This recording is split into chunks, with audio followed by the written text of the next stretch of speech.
You're tuned into the DAAB Podcast, presented by the Wide World of Rome, and hosted by Andrew Romanella and Anthony Rinaldi. You can get this podcast on Apple Podcasts, Google Podcasts, Spotify, or wherever you listen to your favorite podcast. All that we ask is when you're done, please rate, review, and share this podcast with a friend, as well as reach out to us on social media at DAAB Podcast on Twitter, Instagram, and Facebook. Enjoy the show.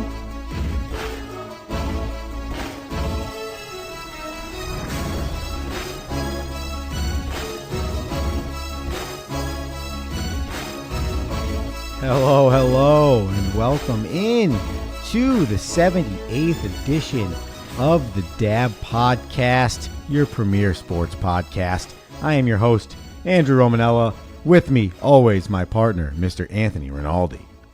Hey, Drew, how the hell are you, brother? I am clearly doing way better than Odell Beckham Jr. is doing in Cleveland. Like a bitter ex-girlfriend, he can't get the Giants out of his mouth. Unbelievable how he continues to talk. Ladies and gentlemen, we're going to continue to talk to you here on the DAAB Podcast. We have a great show lined up for you today with a new segment leading us off, New York State of Mind, a little bit of baseball on the docket. The fans, Anthony, they interacted. Where'd they interact? Instagram and Twitter. Social media. Anybody can get on the DAAB Podcast by doing so. And then we're going to give you our top 5 fantasy tight ends, defense/special teams, as well as kickers, which is probably going to be my favorite topic to get onto this podcast. So I'm going with Carly Lloyd. Stay locked in for all of episode 78. I mean, is this guy serious, Andrew? Can he go a week without not whispering the Giants' name? Isn't that funny? Has he not moved to Cleveland yet? Isn't that funny that we say, hey, you know what? We're going to have a new segment on our show called New York State of Mind, where we're going to dive into all New York sports right out of the gate. Baseball, football, hockey, basketball, right? Whatever. And we're talking about Odell Beckham Jr. playing in Cleveland. Like, it's just mind-blowing to me. The irony is soothing there, Andrew. But seriously, I mean, we talked about it pre-show, and I mean, I think it's been every week since he's been gone. He's had to mention the Giants in some form or another. And frankly, if I'm a Cleveland Brown fan, I'm like, all right, Odell, we get it. You know, you're mad at the Giants, but let's move on here. You're now a Brown. You know, let's focus on 2019. Let's focus on trying to play 16 full games. Let's get on the same page as Baker Mayfield. Let's do big things here in Cleveland. Who cares about the Giants, what they're doing? Don't worry about it. That's old news. But for some reason, that knucklehead, he just can't help himself, Andrew. You know what I'm saying? It's like a fly to the flame. He loves himself some Odell.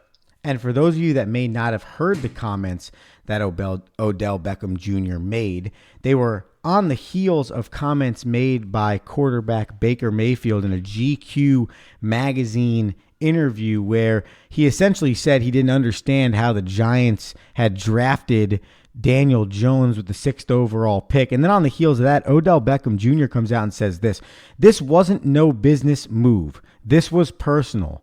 They thought they'd send me here to die.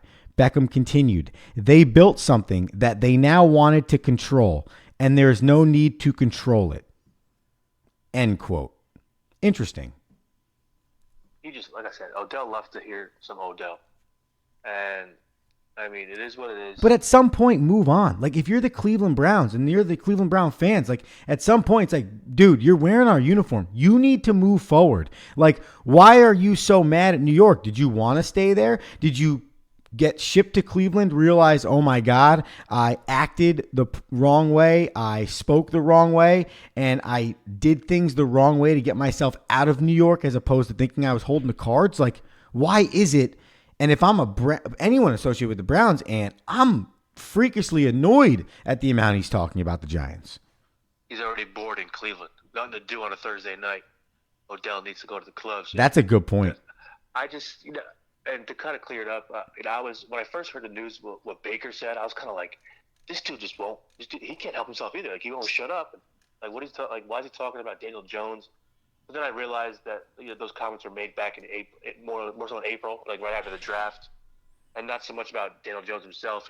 Baker walked back and explained the whole situation, and he apparently called Daniel Jones and said, no beef towards you. It was talking about the whole quarterback, getting drafted as a quarterback and the process of being scrutinized. And he goes like, even myself, I couldn't believe I was the number 1 pick overall. So I kind of don't care what Baker said. That's in one ear out the other. But yeah, like you said, Odell needs to focus on the brown and orange, and no longer worry about what Dave Gettleman thinks of him. 100%. And the Browns need to be playing a little bit more like the New York Yankees with the swagger. Because that's kind of one of those things I think, like, that's what I love about the Yankees right now, Ant, is like the swagger they're playing with right now. Like, they don't care what anyone thinks about them. They're just going out to play baseball, play it hard, and try and win ball games. Right now, that's all the Browns need to be thinking about. Going out there, creating an identity for your football team. Who are you going to be? And are you going to take that next step as a franchise? You should not be worrying about any other things besides going out there and winning football games, even if it's to the extent of the Yankees, where essentially you're so locked in, you're making every umpire in Major League Baseball your enemy. It's the Yankees versus the umpires, pinstripes versus umpires. I mean, it's every weekend. I feel like 3 or 4 guys are getting rung up for jabbing at the refs for pitching. Or if it's Gardner banging the roof of the dugout. I mean, Andrew, you posted about Little League World Series actions. I mean, my man Brett Gardner is acting like he's 13 right now. Yeah, and I was going to say that to you. Does that bother you? You're a Yankees fan, like diehard to the core. You believe in their values as an organization. Don't you feel like, Ant, like you as a Yankees fan for all of your life, look at that and say, that's exactly how a Yankee's not supposed to act? Exactly. I mean, I don't want to take the fun out of it, and I know the first time I loved it. I love the fact that Boone was just yelling at the umpire, and behind him is Brett Gardner yamming his bat as hard as he can into the dugout. I was like, oh, that's kind of funny. It's kind of, Then he did it again and again, and I'm like, all right, Brett. I'm like, let's. And now it's actually a rallying cry for the team. You saw Aaron Judge get a base hit the other night, and he did the double. He did the bat motion into the dugout. Yeah, I love it. So I feel like the Yankees now, because since everyone's getting ejected for it, they've kind of come full circle, and they're making it now a rallying cry. Not that a team 40 games over 500 needs a rallying cry, but I guess when you're kind of going through the dog days of summer, you need a little more juice. And if them arguing, the umpires are getting kicked out for doing this stupid bad thing, it is what it is. Again, I'm kind of over it. I don't mind if they do it on the base pads as a gesture, but if I see Brett Gardner again start drilling the top of the dugout, I have no problem with the umpire saying, you know what, son, get out of here. And that was because you're being an ass. And you're 100% right. And what's funny is at first, dude, I was like watching it on TV. I'm like, this is stupid. Like he's a professional. Yeah, he's acting like a child, but you shouldn't go over and throw him out. But then, to your point, you see it once, then you see it twice, and you see it a third time, and then finally it's like, dude, this is just a tired act. However, I do like what has come out of it, though, and I have liked the swag, as I mentioned before, that they've gained from this. And you even saw, shout out to the Roosevelts, by the way, you saw the Savages shirts that the Roosevelts made specifically for the New York Yankees. They wore it on the plane trip after that series ended. I don't know where they are now. You would know where they are. Oaktown, baby. There you go. I knew it was the West Coast somewhere. They wore They're working on their helmet game with Antonio Brown. Trying to figure out which ones are going to be the appropriate for the remainder of the season. Don't want to lose any of their big name players, but I love that that's come out of it, though. So it's like a double-edged sword. It's like you take the good with the bad. Yeah, maybe it took Gardner to kind of act like a child, and then obviously bad umpiring to set Boone off. But then all of a sudden it's like you got a 30-something-year-old veteran. You got a 40-something-year-old veteran in CC Sabathia. You have a guy in Aaron Boone who is just going to bat for you. If you're a younger guy on that roster, if you're an Urshela, if you're even a Gary Sanchez, you're a Luke Voigt, you're any of these guys, and you see those three dudes, the most primal out there, angry, getting in your face, competing, trying to win in the dog days of summer, to your point, you're going to want to play harder. And I think that's what, for you as a Yankees fan, Anthony, is probably something great that comes out of this. Now you only hope that they take it and you just stop seeing some of the other BS that you were talking about before and take this rallying cry and make it as almost professional as possible.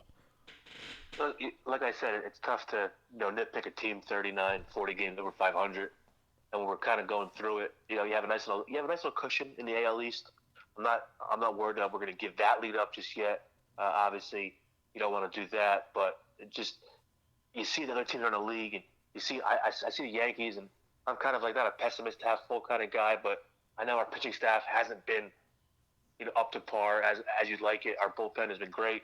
Our offense is always 1 through 9. There's no easy out. So we're kind of nitpicking here, but for me, the team just needs to kind of focus, get its mind right, start hitting the ball. Only scoring 2 runs the other night, not good in Oakland. You want to come out and you want to put lay the wood on these teams early, even though Oakland is, I think, like 13, 14 games over 500, and they're right there in the wild card hunt, so they're playing for something. But I mean, we got to start turning on now. Like, you want to start playing some real good baseball come September and October. So let's turn it on now, boys. Let's win that 28th ring. Anything else on your New York state of mind right now, Mr. Rinaldi? Yeah, I'm impressed with your squad out of Queens, my man. The Metsies. Metsies. I'm starting to believe that they may make a little chase for that second wild card. Can I be honest? I believe they're only, 2 games out right now? They are. Let me be honest with you, okay? When they lost that first game to Kansas City, Ant, I didn't think the world was coming to an end, but I thought that was the line in the sand. Meaning, if they lost that next game to Kansas City, whether they won that series or didn't, but if they lost that second game of the series after losing the first, I'm like, this season's over, because you go into a Kansas City team that's got 41 wins on the season and you lose, but yet you want to be a team that competes for the playoffs. Those two don't go hand in hand. And I know on episode 77, I came on these airways screaming and yelling about how you got to go in and be able to compete better against the Braves. You beat the Nationals, great, but then you lose 2 or 3 to the Braves. You need to be better than that if you want to be in the playoffs.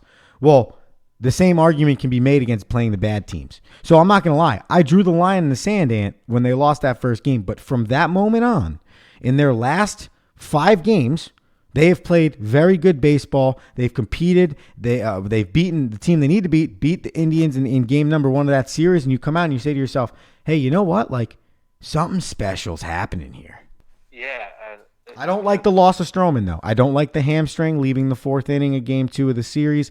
We'll get more information on what's going on with the leg, but you don't trade for a guy like that, Ant. And I know we talked about not giving up a ridiculous amount of prospects, but it doesn't matter. You don't trade for a guy like that to secure up one of the best, if not the best starting rotation in the league, to have him go out like that. That scares you a little bit in his third start.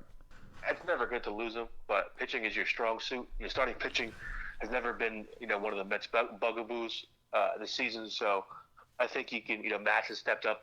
Zach Wheeler's still pitching fun. You need Noah to be a little bit more of that Thor type pitcher where he's going 7 strong.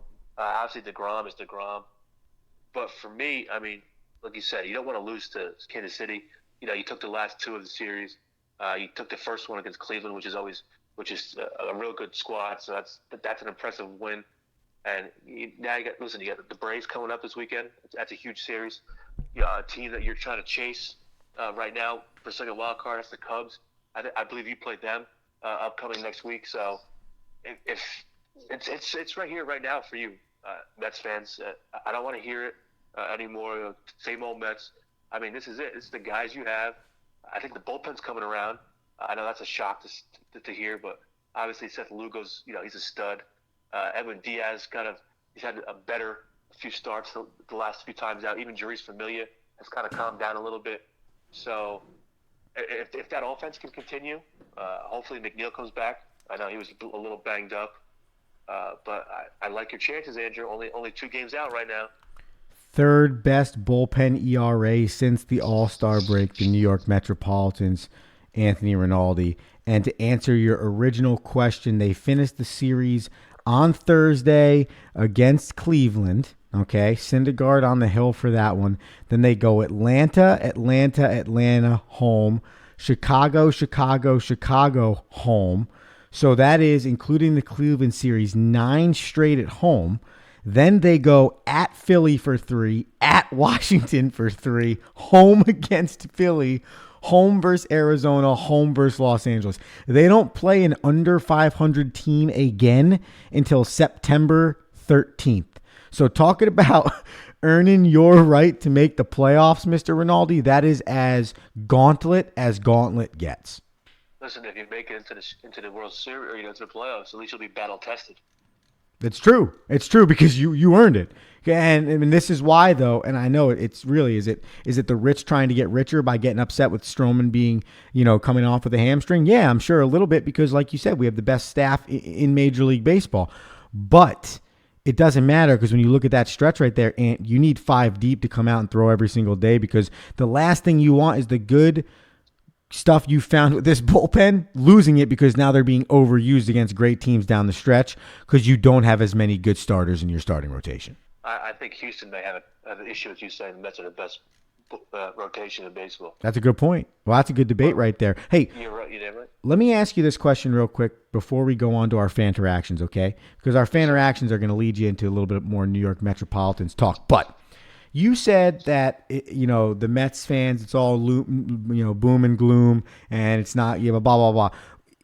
Would you categorize, if you thought about every professional sports team in New York, okay, hockey, basketball, football, baseball, would you categorize the Mets as the worst team out of all of those? Or do you believe there's another team that is that? No, the Mets are not the worst team in New York. Oh, well, I shouldn't say. I mean, clearly not the worst team, but they went to the World Series back in 2015, so they had relatively good history. I'd say organizationally, they're kind of like the younger brother, the stepchild, obviously, when it comes to baseball. I would give the crown to the New York Knicks, to tell you the truth, as the worst franchise. I agree. The worst New York franchise. I agree, 100%. It pains me to say that, and it pains me to raise my son a Knicks fan. Because he's got to go through the crap that I've gone through the last 27 years. But they haven't won since 1999. He's got to go through it, goddammit. That's fair. Hey, that's fair. I think my father's doing that to me with the Mets right now, but you're right. The Mets have been better than people realize. Just because 2017 and 2018 were colossally not good, 2015 was really good. 2016 was really good, especially at this time of year when they made a late stretch run then. And you can't say, hey, listen, an organization is terrible when in 2000 they were in the World Series, in 2006 they were in Game 7 of the NL Championship Series, 2015 they were in the World Series, in 2016 they were back in the playoffs, and sprinkle in 2 or 3 other playoff appearances in there in that 20-year span. You look at it and you say to yourself, Ant, a lot of organizations would actually take that. But because we're in the city of New York, the Mets probably get an even worse reputation. One, because of the Yankees, like you said, a little bit of the stepbrother, stepchild thought process there. And 2, because there's so many other teams in New York. And honestly, man, I think a lot of teams get compared to the New York Giants. That's just my opinion, but that's because the New York Giants are so great in the history of their organization that you're always trying to live up and become that standard. Such a tough, I mean, listen, I'm a diehard Giant fan, but talking about the last 2 years' colossal failures. So 3 wins and 5 wins. So we haven't really... But that's recency bias. You know what I'm saying? I mean, like, historically. Right. I think the last 5 or 6 years we've had double-digit losses. So it's not a very good program right now. Hopefully we turn it around. That is your New York state of mind. I like it. I like diving into the New York sports.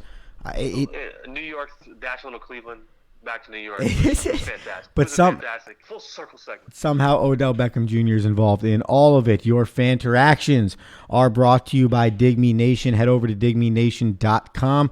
Use the promo code DIGTHEDAAB and you will receive 30% off your next purchase. That's digmenation.com. Promo code DIGTHEDAAB. Okay, so I went to the polls for a few fan-teractions this week for episode 78. And here are 3 of the poll responses. Okay, first one. Who do you believe will be the Rookie of the Year? Now, I realized after I put this up that I was a little vague because there's an AL Rookie of the Year and an NL Rookie of the Year.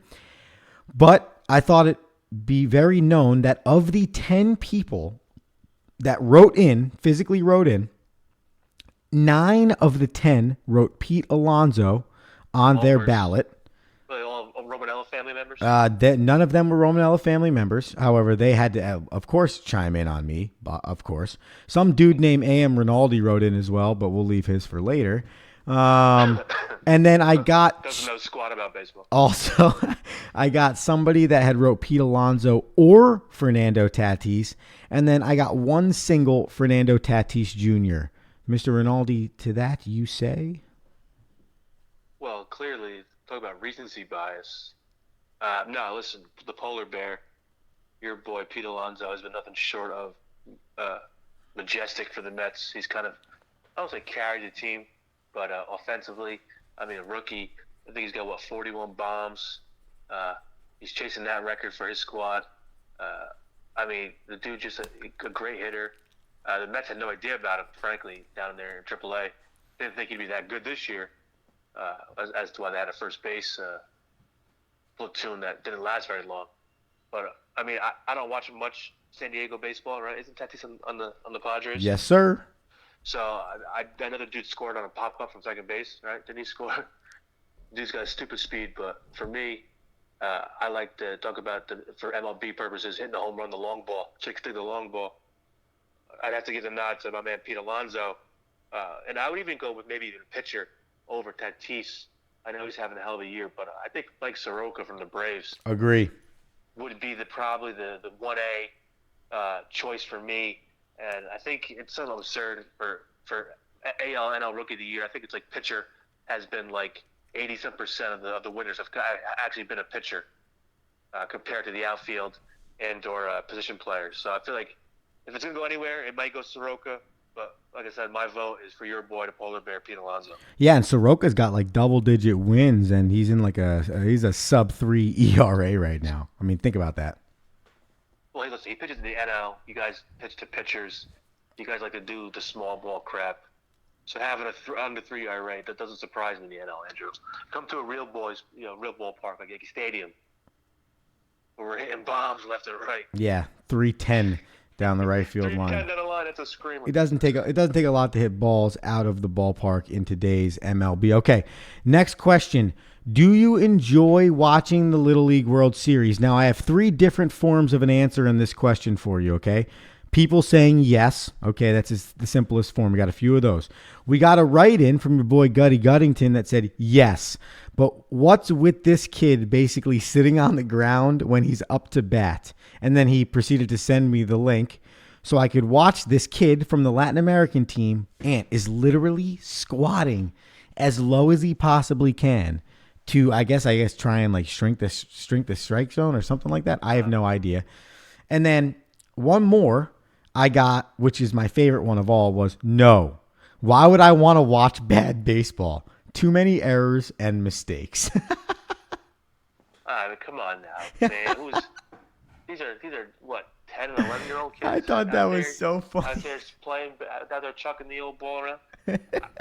I can't say I frequently watch the Little League World Series, but if it's on, if I happen to scrolling through ESPN and it's on, I'll catch an inning or two just to kind of see how we're doing, if it's internationally or if it's, I know for us, Elizabeth, New Jersey, we had our young men lost on Wednesday, unfortunately.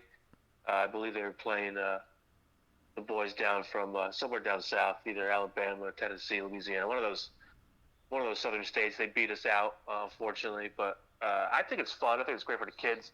I think it's maybe a little too televised now. Like I feel like it was kind of like it was a hidden gem a long time ago, where it was just talked about a little bit, and some of the highlights were shown. I feel like now they're putting so much pressure. These cameras are on these kids, and I'm sure they love it. But again, you watch these kids start bawling, crying when they make an error, they cost their team the game, and you kind of realize that, oh man, these are young kids again, and we're kind of exploiting them for money purpose, for monetary purposes, for ESPN's sake. Wait, that's weird. That doesn't happen ever. I'm sure they're charging everybody at the wazoo for that. Somebody's using people to monetize something, and the people aren't gaining anything from it? Using kids, Andrew. I mean, come on.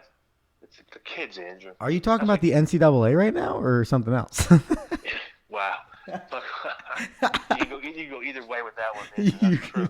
You could go either way. Listen, can I tell you a story? The NCAA coach taking jabs at the NCAA. Taking jabs. Let's rephrase the underpaid NCAA coach taking jabs. Oh, And listen, if they listen to this enough to call me, I will absolutely accept that meeting. But I will say to your point about the bad baseball, I watched the play.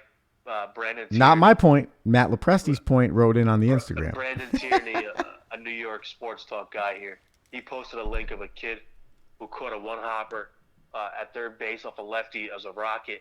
Dude from his back foot planted and just threw a rifle to first base to get him to win the game. So I mean, I've seen some real good baseball with these youngsters. So. Oh yeah, it's super impressive. I agree with you 100%. I thought it was honestly though the best comment I've ever gotten, and it's true though.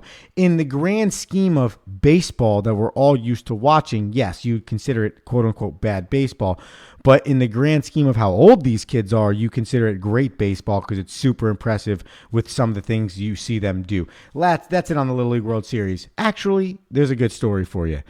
I did not watch the Little League World Series until I was about 22 years old because I was so devastated that my team never made the Little League World Series that I refused, Anthony, from the age of 12 to the age of 22 to watch the Little League World Series. Then finally one day I said, I can't be mad at these kids. It's actually kind of fun to watch.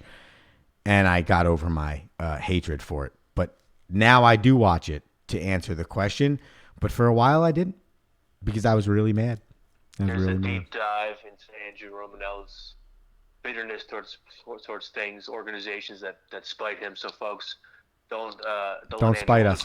Don't Andrew hold a grudge on you because it'll last at least 10 years. And don't spite the DAAB podcast. Okay, the last one right here before I give you what the fans wrote in themselves. And you're not allowed to individually answer this because you can teaser that for our final segment of the show. But I can tell you how the fans answered it. So, because after we're done with our fantasy football, we are going to give you our picks for both the AFC West and the NFC East. I asked the fans who they believe would win those two divisions, and I got a Cowboys 3 times for the NFC East. I got the Chargers 4 times for the AFC West. I got the Eagles twice for the NFC East. I got the Chiefs once for the AFC West. And some crazy man named A.M. Rinaldi wrote in the New York Giants in Jones We Trust. So that guy must be smoking some good stuff. And he wrote in the Giants. I can't. What a numbskull. Who wrote in the Giants? That guy clearly does not watch enough football. He must have been dropped on his head. I can't openly admit to the Eagles or Cowboys winning the division, even though that's clearing away. It's obviously going to happen. Is that because you're fanhood? Right, and my dad's a diehard Cowboys fan, so he can go take a walk. Unreal. I don't want him to celebrate that, and it pains me to this day when the Eagles won the championship. Although I won a lot of bananas on that day, but it still pains me as a Giant fan. And frankly, I think we're going to scare a lot of people, Andrew. I trust. No. I just wanted to have fun with you. I didn't think you'd read it out loud on the air. Don't lie to the DAAB podcast community. Don't lie to them. You can't lie to them. Listen, I'm a realist. There's no if the Giants surprise people and make it to the playoffs, I'll be damn excited. Let alone if we win the division. But I'm not holding my breath. Well, I promise you, I'm not going to tell you yet who I'm choosing to win the NFC East, but I'm probably not picking the New York Giants. But I did find it very interesting how more people were leaning towards the Cowboys than the Eagles. We'll get into it a little bit more later, but I was just very curious seeing that, and even with a Zeke Elliott not being fully in the mix. So I'm excited to dive into that with you in a little bit. The last one I got for you right here was about the NBA, and I found this very interesting, and I know you did as well, was that the NBA rookies were giving a whole list of different things to vote on. You know, one of them being who they believed would have the best career overall when all was said and done from the 2019 rookie class. And most would believe right off the bat that Zion Williamson, who I'm sure via Instagram you guys all saw, I'm like obviously now best friends with because obviously I put up an Instagram photo with him, would be the guy that everyone chose. Huge DAAB supporter. Huge DAAB guy. However, it was not. Cam Reddish was the player that was chosen with the most percentage of votes. I think it was 33% of the vote to have the best career over the course of time in the NBA. Zion Williamson fell into the third category. He wasn't even first or second. He was in the third percentile in terms of what the NBA rookies believe. Did you find that interesting? I just find it to be a little bit of kid drinking their haterade. Maybe because Zion gets too much press. They're all like, all right, enough with this kid. Like, we get it. He's going to be good, so we're not going to vote him to be good. Did these kids not watch the NCAA tournament and see Cam Reddish disappear? So who knows? I don't know, Andrew. I don't know who really votes. I mean, I don't know if they're serious when it comes to voting for this. If they just, if Cam Reddish paid them all off. Hey, guys, come on. Help me out here. So I'm going to take it with a grain of salt because I think my man R.J. Barrett is going to be the best, and have the best season of all time. Did you just say that they paid them off? Cam so he could vote. Hey guys, come on. I need something here. Give me some votes. Talk about conspiracy theory. Well, how else was he going to vote Cam Reddish? I watched him I watched him disappear in the NCAA tournament. My man was gone. And those are your fan-teractions for the DAAB Podcast, episode 78, sponsored by Dig Me Nation. Head over to digmenation.com and at checkout, use the promo code DIGTHEDAAB for 30% off. And obviously, check the DAABpodcast.com blog because Anthony will be writing an article soon on conspiracy theories led by the Cam Reddish money scandal to get voted the most likely to have the best NBA career. Clearly, you've never paid anybody off in a high school election, Andrew. Yeah. Senior class president vote. Now I see how that got put on your resume. It all makes sense in the end. What does not make sense to me, Mr. Rinaldi, I was thinking about this last week, were some of the comments you made to me about not choosing Saquon Barkley number one as my fantasy top running back. So I wanted to double down, and I was saying to myself, okay, if we started with tight ends, which we're going to start with tight ends right now, who is as obvious as possible going to be the number one? And can I try and make Anthony think that I'm concussed again? But for me, there was just a hands down bottom line number one that I just felt like I couldn't shy away from. And that's Travis Kelce. I have him number one. I have George Kittle number two. I have Zach Ertz number three. I have Evan Ingram number four. And I have Jared Cook number five on my tight ends to draft top five fantasy this year. That's very, very similar to what I have. Let's flip-flop 2 and 3, Andrew. And frankly, tight end is a very weak position. I don't say weak position, but obviously with the Gronkowski news, retirement, even with Gronk, if he was still there, I think Travis Kelce is the hands-down favorite. And my kind of strategy, folks, going into this, and it's for me, if you're not going to get one of the top three, Kelce, Ertz, or Kittle, by round, and that's by like round 3, the latest, you're going to get those guys. Then you might as well wait for the very end and just grab anybody. Because the rest of them aren't going to matter to me. It's the top 3 or bust. And for me, I guess I have Zach Ertz ahead of Kittle. I think Kittle will come down to earth a little bit this year. Notwithstanding Jimmy G's last outing where he looked lost. But I just think towards the end there, Kyle Shanahan was kind of feeding Kittle the ball because they wanted to get that record. So I think his stats might be a little inflated. And frankly, a healthy Carson Wentz literally would only throw the ball to Zach Ertz. And so I think if Carson Wentz is out there, I think Zach Ertz is a great security blanket. So I'll put him above Kittle. But, I mean, Travis Kelce, when you have future Hall of Famer Pat Mahomes throwing you the ball, you're easily the number one tight end.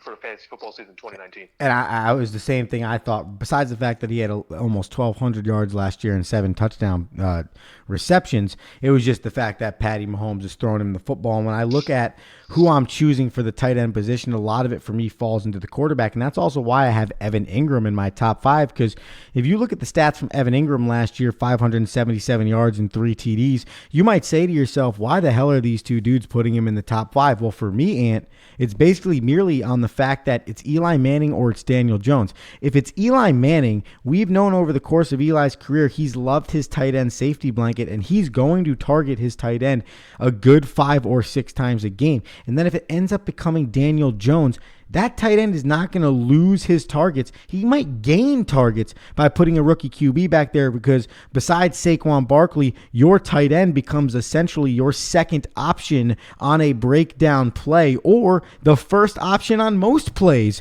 for a rookie QB. So I see Evan Ingram as having a breakout year. He might hit that 1,000-yard receiving mark, and I think for a tight end, Ant, that immediately puts you in the top 5 category.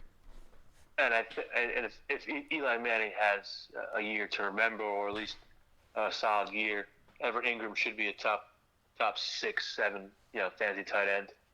You could throw in Jared Cook. I know we had him at the back end there. And it's New Orleans. If you're on New Orleans' offense, you're a fantasy pick. Yeah, 100%.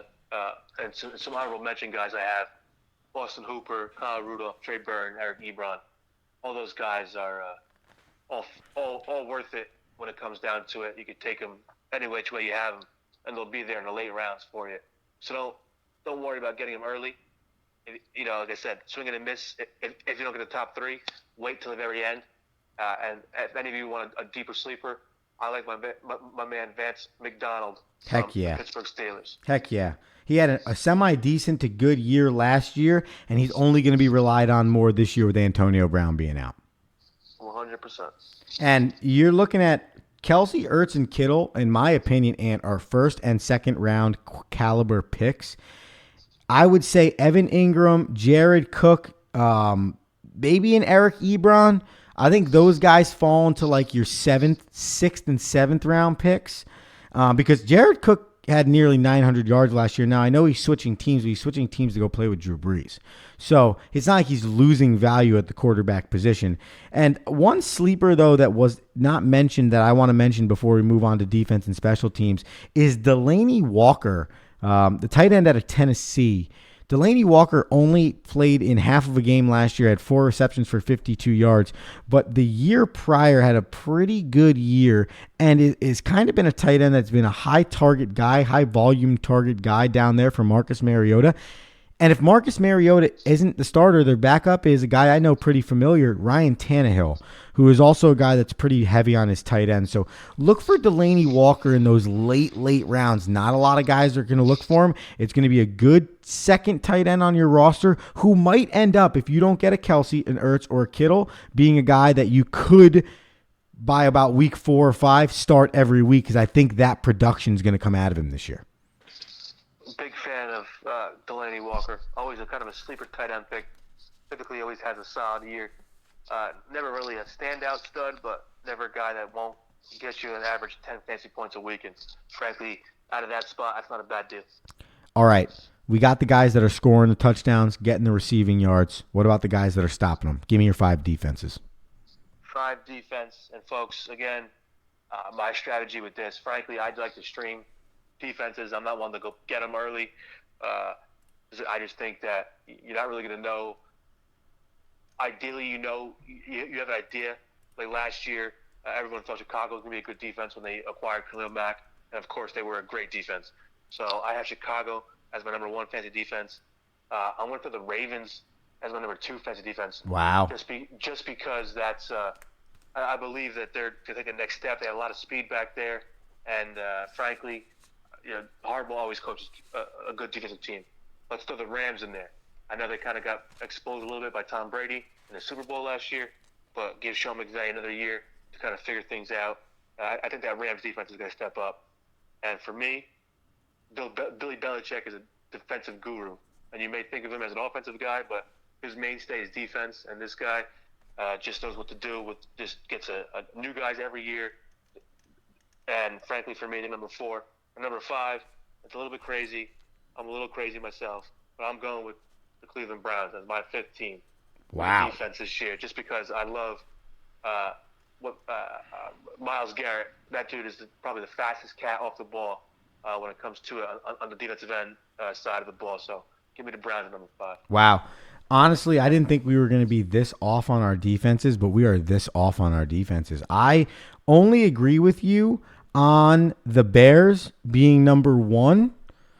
I think that is the most obvious choice coming into this season. They were 3rd in the NFL in sacks last year with 50, first in interceptions, first in total takeaways, and first in defensive touchdowns. I think that one is simple to me. Number 2, I have the Rams. I think that when you have the reigning defensive player of the year, you have every position covered. You might be the deepest 11 on the defensive side of the football in Los Angeles. That being said, the other Los Angeles team I have at number 3. Not as deep, but could be almost as deep as the Rams. The Chargers, Joey Bosa coming back this year. You have Ingram with him as well. That's going to be an elite defense. Sleeper pick also, because I don't think people realize, because the Rams are also in LA, and no one remembers the Chargers even moved there. They keep calling them San Diego anyways, that team's really good. And that defense is exceptionally good. How about the Vikings at number 4? Can anyone remember that the Vikings in the last 3 years have been one of, if not the most consistent defense in the NFL? They don't get a lot of play on the defensive side of the football because they have such storylines like a Kirk Cousins or a Case Keenum and the Hail Mary and this, that, and the other thing. But that dude Barr, linebacker, balls out. They have some offensive weapons. Check out that defense. It's really, really good. And then lastly, I have the Jacksonville Jaguars. They had a down year in 2018. In 2018, but this was like the top defense in 2017. They're going to come back fully healthy next year, and I think that they're going to be one of those teams that, like they were in 2017, was a perennial starter fantasy-wise. I have the Ravens at number 6. Right there, it's like a 5A, 5B, and then like a Denver, a Philly, and a Houston kind of shortly behind in that next group. But that's my top 5. Yeah, you're all wrong, Andrew. You don't know what you're talking about. Can't argue. Listen, that's the beauty of fantasy football. You have no effing clue what's going to happen, especially when it comes to defenses, folks. That's why you don't draft them early. Yeah, and I would say, from my angle, I don't think you draft them too late either, though. I don't think that you want a defense that's not going to be able to get you at least double-digit points every time you get out there. You don't need your defense to be the leading scoring unit on your fantasy football team, but the reason why I put the teams in the top 5 that I put in is because these teams are very high in the league in the last few years in their takeaways, and like the Bears at number 1 in scoring points on the defensive side of the ball, which is points that are going to steal you fantasy football victories. So do I agree with you, Anthony, that you should not be drafting defenses early? Yes. But I don't think that you should neglect the defense and wait till round 15. And that's great advice. And also, for those who play in the auction leagues, a little tidbit I like to do is I could throw out the strong defenses early. You try to get them for $1, but you may not. And then some knucklehead pays $2, $3, $4 for a defense, and you kind of shake them up that way. So that's kind of how I like to attack the defenses. And you're right. Minnesota, that's a great defense, Andrew, but that's also a tough division. I mean, listen, you got A-Rod in that division. You got a lot of good quarterbacks in that division. So Anthony Barr is a stud linebacker. I know the Jets were heavy on him, and frankly, I don't know what happened, how they messed that up. But he goes back to Minnesota, and they're poised for a bounce-back year. But for me, I got to go with my man. Like I said, Bill Belichick, he just dials up. He just dials up his defense and takeaways. Both McCourty boys out of Rutgers, they always seem to make the plays in the backfield there. And for me, like I said, Harbaugh always coaches the defense speedy-wise, and they took the ball away a lot last year. So I look for them to bounce back. Even though T. Sizzle's gone, I know Terrell Suggs is a big Baltimore Raven linebacker, but for me, it's those 5 defenses, and I'll take those rounds 13 through 15 all day. Wow. I can't believe you have the Browns in your top 5. Whew. Oh, I just... When you go from 0 to 7 wins, Andrew, you got to do something, right? Yeah, you do, 100%. I just don't know if their defense is going to be top 5 worthy of what you'd want in your fantasy football team. I think they'll be a good defense in the NFL. how about a sleeper pick of the Jets with your boy Greg Williams back there? That's not bad. That's not a bad move. I don't know if they're going to have the coverage corners. Greg Williams loves pressure. I don't know if they're going to be able to cover. That's going to be like a sieve, those cornerbacks. All right, real quick, before we go to the NFC, the NFC East and the AFC West, give me 5 kickers. And really, for me, everybody, and I'm going to let Anthony go first here, I just think, again, like I said about the defense, the kicker is just a position that if you find a way late, like second to last round, you have everybody you need, and you're just kind of getting some of those bench player picks. If you can get kind of one of the, at least in my opinion, the top 5 or 6 guys, you could, again, steal some games having a good, consistent kicker. So, Ant, go ahead, give your top 5. We'll make it quick. Top 5, Justin Tucker, Will Lutz, Greg Zuerlein, Steven Gostkowski, and just because this guy's got a great name, Harrison Butker. I agree with all 5. Those are my kickers. Tucker, because he sings opera. That's fantastic. Obviously, Will Lutz kicks in the dome, plus with Drew Brees, so you're going to score a lot. Same thing with Zuerlein, Legatron. If the dude can stay healthy, which is always an issue, dude's got a cannon for a leg. Gostkowski's Mr.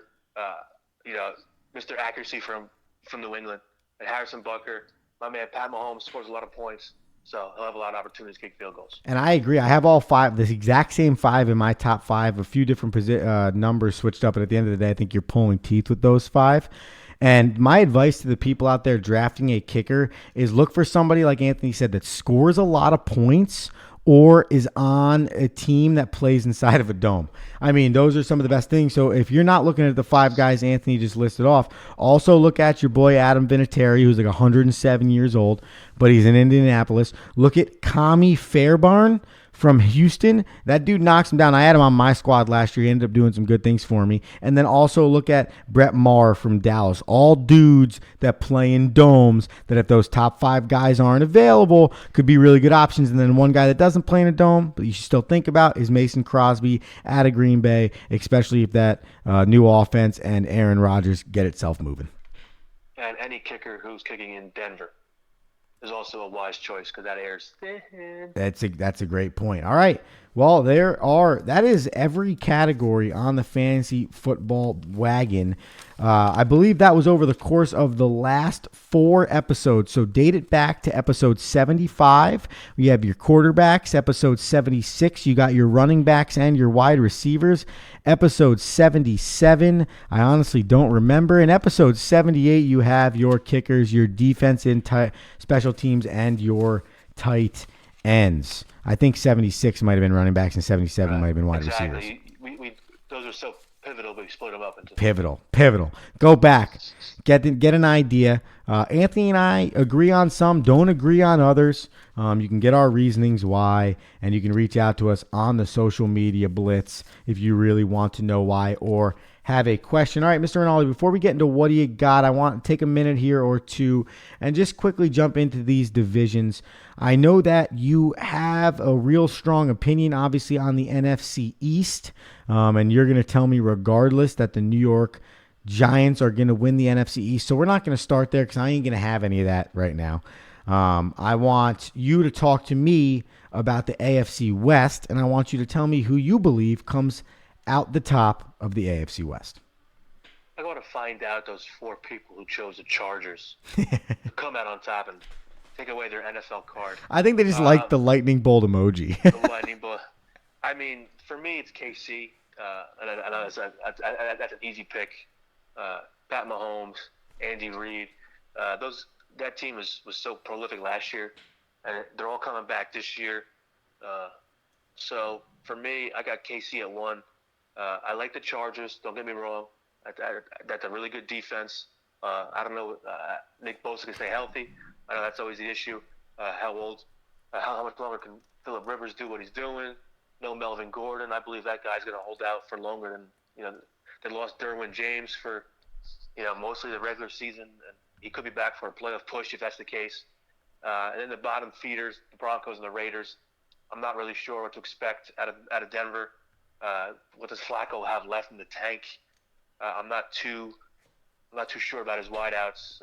I think he had some better weapons in Baltimore, but I like the running game. Philip Lindsay came out of nowhere last year, so he's obviously a bright spot.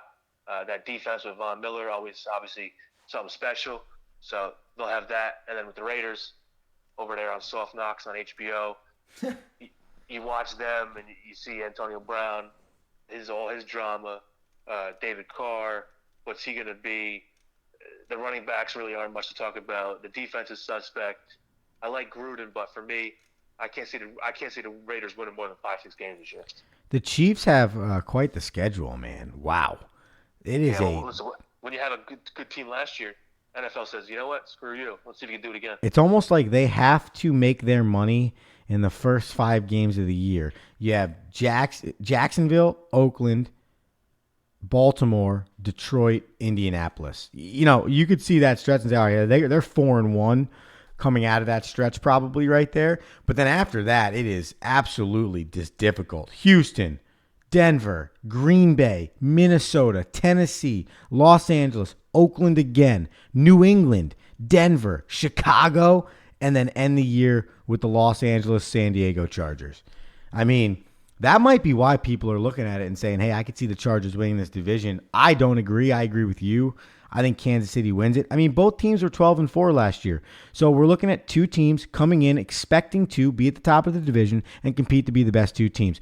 Really, we're kind of talking about here who falls in behind that 1A, 1B. I think it's Kansas City, Los Angeles. I think both teams win 11 games. I don't think either of them are going to win 12 again. I think it's so hard to do that back-to-back years. I think Denver gets better. Maybe they're 8-8. I think Oakland gets better. Maybe they're 6-10. But that's pretty much how I have that division shaping out. I'm really honestly, Ant, just the most interested in what happens with Melvin Gordon and the continual growth and development of Patrick Mahomes. And that's a big bugaboo for the Chargers. Running game is important. Austin Eckler and I think Josh, I forgot his name, Josh Jackson or something, I believe, is also other running back that'll fill in nicely without Gordon. But for me, can Keenan Allen stay healthy?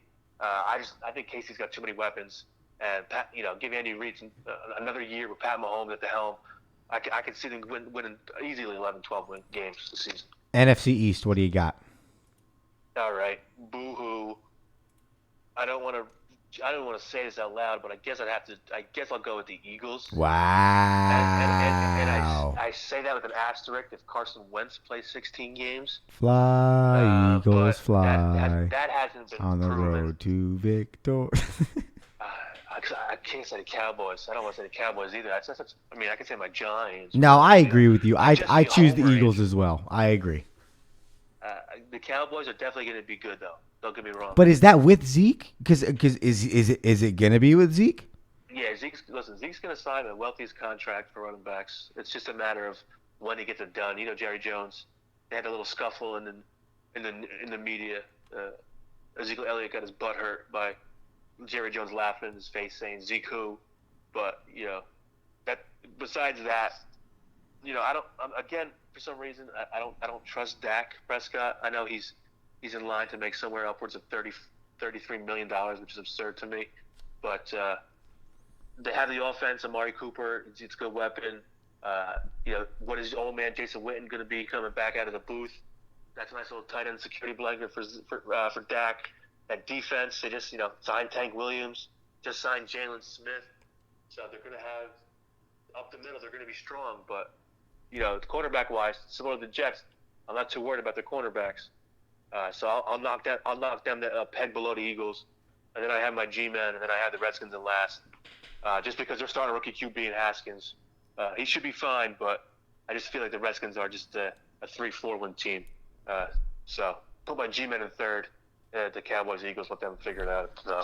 I have it the exact same way, and the biggest reason why, whether Zeke is there or he's not for the Dallas Cowboys, and if we play all level playing field, Wentz is healthy all year, Dak Prescott's healthy all year, there's no injuries across the board.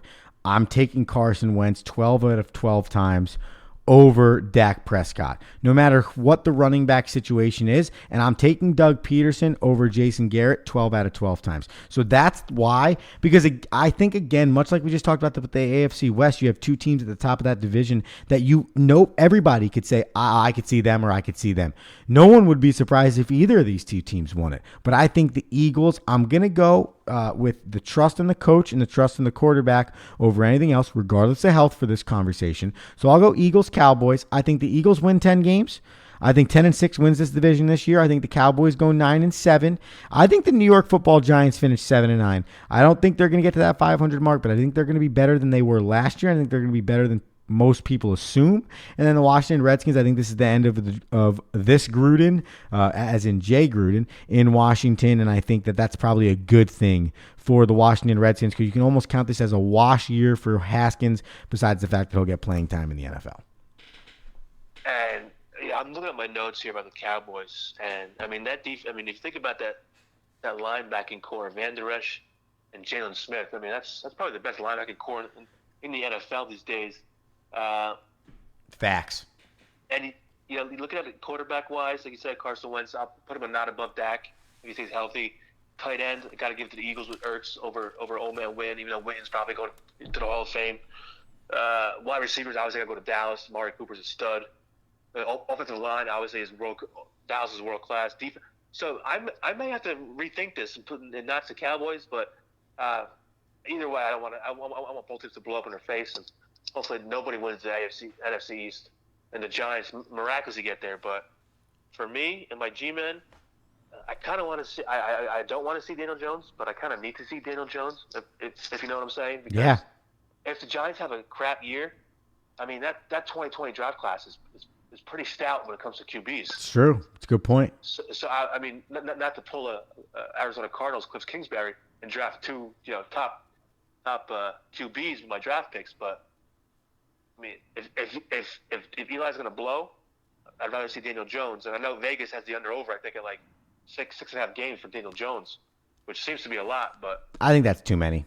I just think it's too many because I think that because you have some weapons, you're going to be better than people expect. Those weapons are together for a few more years. And from all accounts and purposes at a Giants camp, Eli Manning is absolutely looking the best almost he's looked in a long time.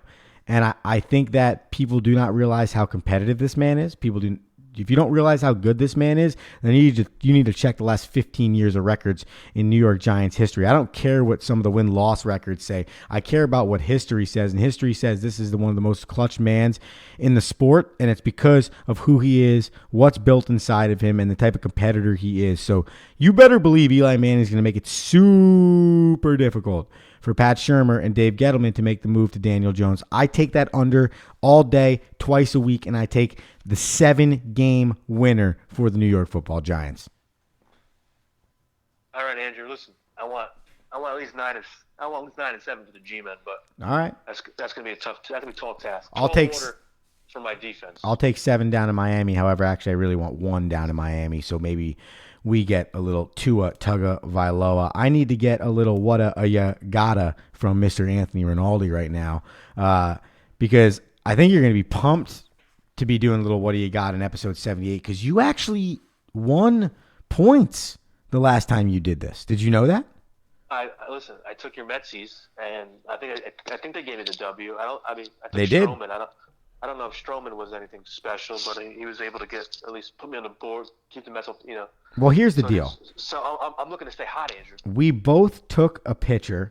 I took Paxton, and he won against Cleveland, and I was almost pretty close again with my line pick. I chose 5 2/3, 5 hits, 1 run, 5K. He went 5 innings, 6 hits, 4 runs, 4K. You chose Stroman. The Mets won also. You said it was going to be 6 innings, 8 Ks, 2 earned runs. He gave up 5 1/3, 5 Ks, 2 earned runs. So for me, I think we both are 2-0 there because both guys did semi-decent, but they did enough to win.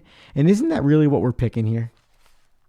I want winners, Andrew. All right. So frankly, if I gave the folks a winner, I'll take that all day. Perfect. Well, now you are 47-62. I am 56-53.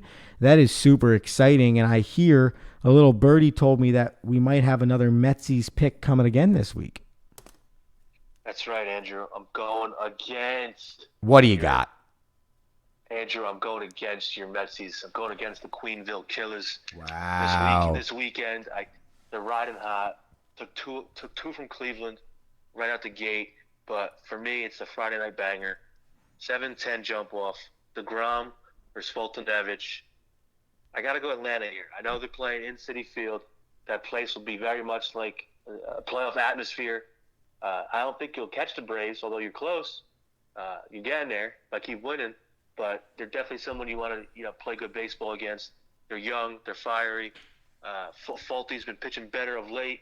Kind of started off rocky, but he had his last win. Last 2 weeks he had a few wins. So give me Fultonevich. He's going to go 6 2/3 strong against your Mets. He's going to give me 8 Ks, 2 walks, 3 earned runs, but somehow the Braves will come out with a victory. Wow.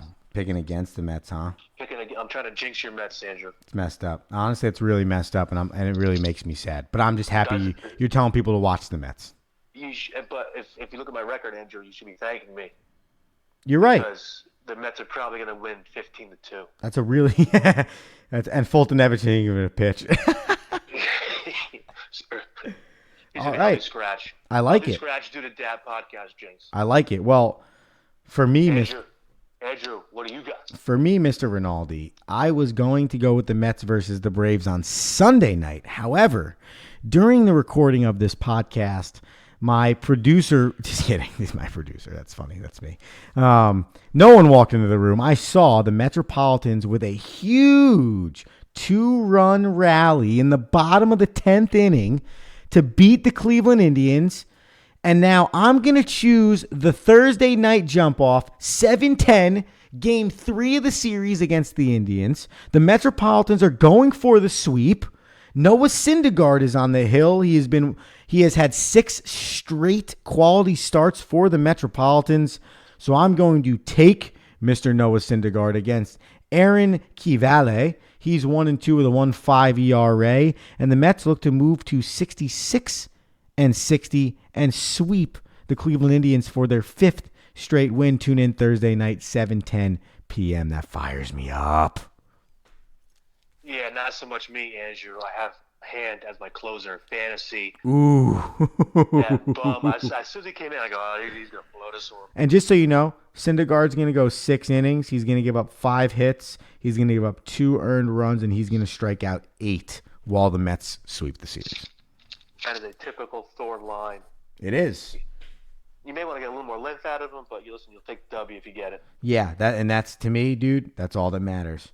Well, what matters also, though, is that after people are done listening to episode 78, and they rate, review, and they share it with all their friends.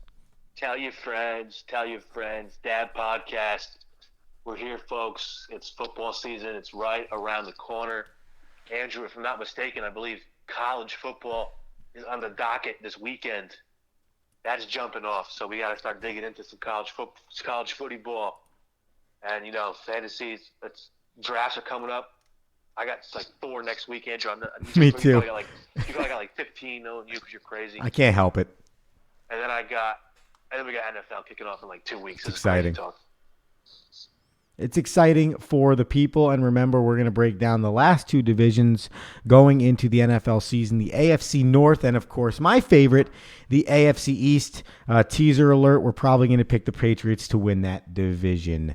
Mr. Rinaldi, it is always a pleasure here on the DAAB Podcast. We only hope that the people continue to tune in and continue to spread the word.